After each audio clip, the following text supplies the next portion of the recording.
আসসালামু আলাইকুম। আমি নাজমা ইসলাম কলি জিএসটিভির পক্ষ থেকে আপনাদেরকে জানাই আন্তরিক শুভেচ্ছা এবং স্বাগতম। আজকের প্রোগ্রামে আছেন জীবন যুদ্ধে সফল হওয়া মানুষের গল্পতে আসেন আপনাদের সাথে পরিচয় করে দিচ্ছি। আসসালামু আলাইকুম ভাইয়া, কেমন আছেন আপনি? ভালো আছি।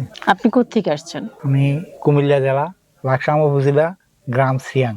আমার নাম শিবকৃষ্ণ মজুমদার, অবসরপ্রাপ্ত সরকারি কর্মচারী, বীর মুক্তিযোদ্ধা। আমার একটা কিডনি অপারেশন করার পর আমি মহাকালীতে চিকিৎসাধীন কিছুদিন ছিলাম।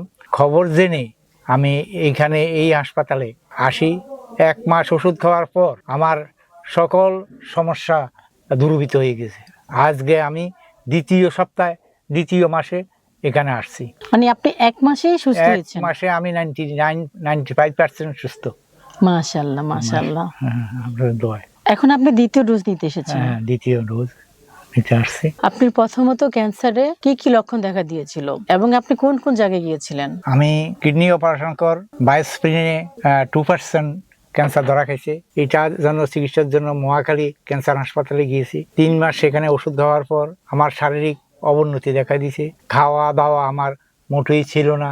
আমি ভীষণভাবে নার্ভাস হয়ে গেছি এবং আমি মনে হয় যে আমি মৃত্যুর সাথে পাঞ্জা লড়তেছিলাম।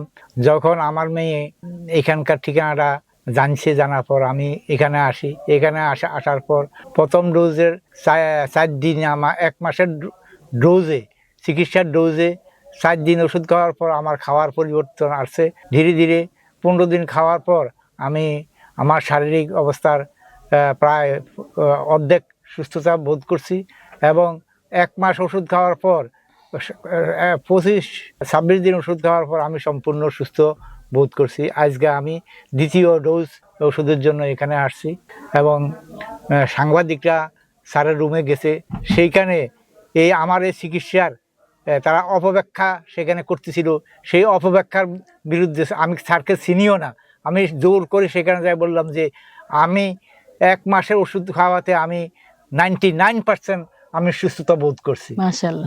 গণস্বাস্থ্য হোমিও সম্পর্কে আপনি কিভাবে জানতে পারেন এবং কেন সিদ্ধান্ত নেন গণস্বাস্থ্য থেকে আপনি ট্রিটমেন্টটা নেবেন? আমি আমার ছোট মেয়ে ফেসবুকের মাধ্যমে জানতে পারছে এবং আমার মেয়ে স্বাস্থ্য ডিপার্টমেন্টের সাথে ভারতে এবং বাংলাদেশে এই বিভিন্ন ডাক্তারের সাথে এইড আছে এবং এই এইডের পরিপ্রেক্ষিতে বাবু আপনি ঢাকা গণস্বাস্থ্য কেন্দ্রে আপনি যান। সেখানে এই চিকিৎসাটা নিলে সমূলে আপনার রোগ নিরাময় হবে এবং তখনই আমি এই মেয়ের কথা এই সিদ্ধান্ত নিয়ে এখানে আসছি। আজকে 1 মাস কয়েকদিন পার হলো। ক্যান্সার গবেষক ডক্টর এস.এম. সরোয়ার স্যারের চিকিৎসা এবং ট্রিটমেন্ট এবং রোগীদের সাথে আন্তরিকতা সম্পর্কে কিছু বলুন। ক্যান্সার গবেষক এস.এম. সরোয়ার সাহেবের আন্তরিকতার মনোভাব দেখে আমি অত্যন্ত সন্তুষ্ট।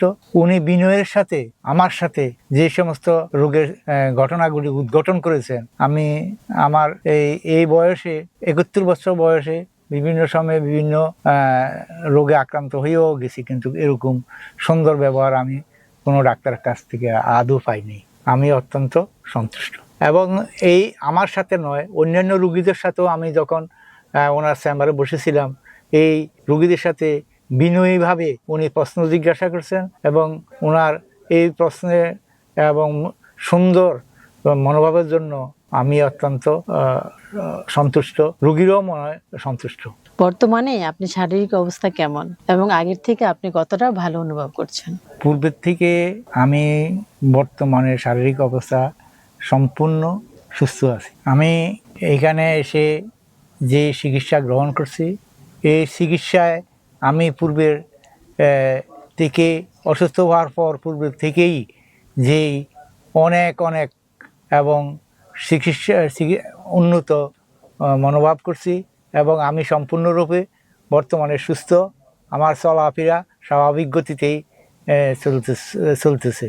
আপনার কাছে কিছু জানতে চাচ্ছি যে আপনার আমাদের ট্রিটমেন্ট কতটা ভালো এবং আরো যারা ক্যান্সারে ভুগছেন তাদের উদ্দেশ্যে কিছু বার্তা। আমি দেশবাসীর উদ্দেশ্যে এটাই বলবো, এই হাসপাতালের ক্যান্সার হাসপাতাল গণস্বাস্থ্য ক্যান্সার হাসপাতালে যে চিকিৎসা হচ্ছে, মনে হয় যে বাংলাদেশে অন্য কোথাও এরকম সুচিকিৎসা আছে বলে আমার ধারণা নেই। তাই ক্যান্সারমুক্ত পেশেন্টদের জন্য আমি অনুরোধ করব, আপনারা এই হাসপাতালে এসে স্বল্প মূল্যে এই চিকিৎসা গ্রহণ করুন। সুপ্রিয় দর্শক, আপনারাই তো নিজেরা জানতে পারলেন আজকে আমাদের একজন সুস্থ পেশেন্টের গল্প। উনি কিভাবে আসছেন, কিভাবে সুস্থ হয়েছেন। তো আবারও আপনাদেরকে আমাদের গণস্বাস্থ্য ভিজিট করার জন্য ধন্যবাদ জানিয়ে আজকের মতো শেষ করছি। আপনারা ভালো থাকবেন। ধন্যবাদ।